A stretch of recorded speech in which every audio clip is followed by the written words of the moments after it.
Hello and welcome to Introduction to Curious About Cuba classes. I'm Jenny Desmond, your instructor and the president of Viva Cuba. And we're going to go through, I offer 7 different sections. And so this first section is quite short and it's just an introduction to Cuba.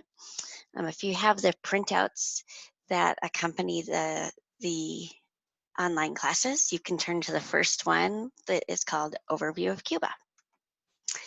So to give you an idea of where Cuba is in the Caribbean, you can see that it lies just between Florida and the Yucatan Peninsula.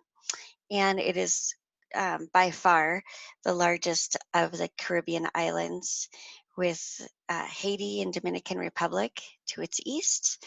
The mid-sized island to the south of Cuba, that's Jamaica.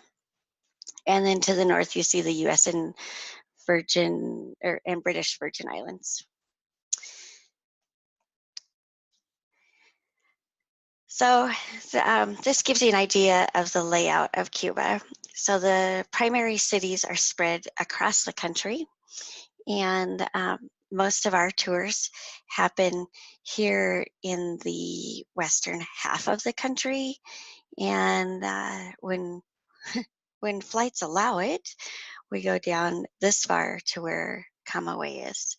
So in November of 2019, flights in and out of Camagüey from the US were canceled by the president. And so, so at the time being, we're not going to Camagüey. So a form of government, technically they call themselves a socialist republic. They also refer to themselves as a communist government, and they use socialist and communist interchangeably. The capital city is Havana. Population is 11 million people.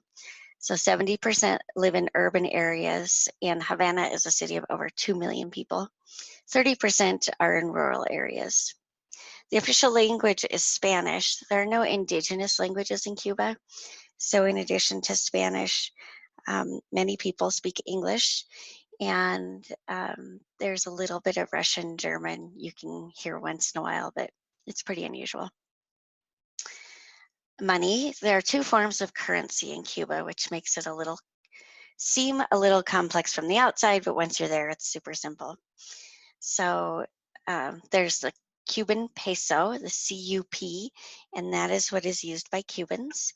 And then there's the Cuba convertible peso, the CUC. We call it the CUC. And the CUC is a form of currency required to use by people who are tourists or are from outside of Cuba. And the CUC is highly desired in Cuba, as well as the US dollar. So the area of Cuba, it's a little over 42,000 square miles. So it's bigger than Tennessee, but smaller than Kentucky. And in contrast, we're in Colorado.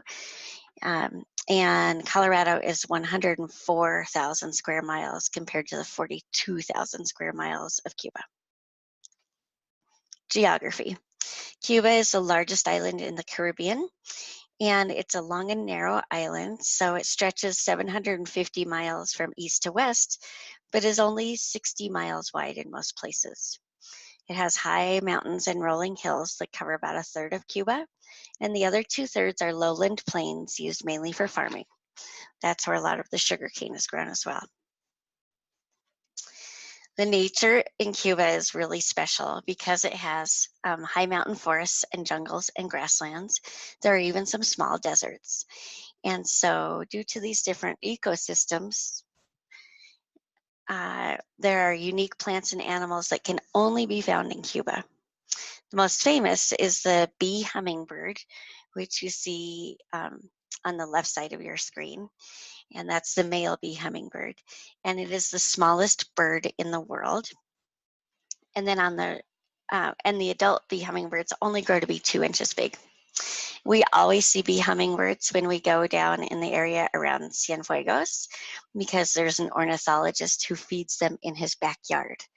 And in 2017, when they had bad hurricanes, he was able to capture several of them and get them into his house and put them under mosquito netting.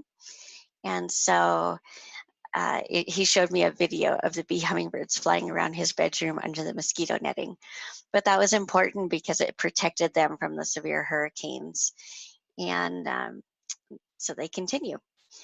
And then on your right, you see the tocororo, which is the Cuban trogon. And it is red, white, and blue, the same as the Cuban flags. And we often see those in the area around Trinidad, but actually we've seen them in many places across the island. Natural resources are nickel, cobalt, iron ore, copper. Nickel is very big mining industry in Cuba, although it happens in the Holguin province, more to the east, and so you often don't see evidence of that. And then for agriculture, you won't be surprised to know that sugar and tobacco, citrus and tropical fruits, coffee, rice, and beans, meat and vegetables are a big portion of it.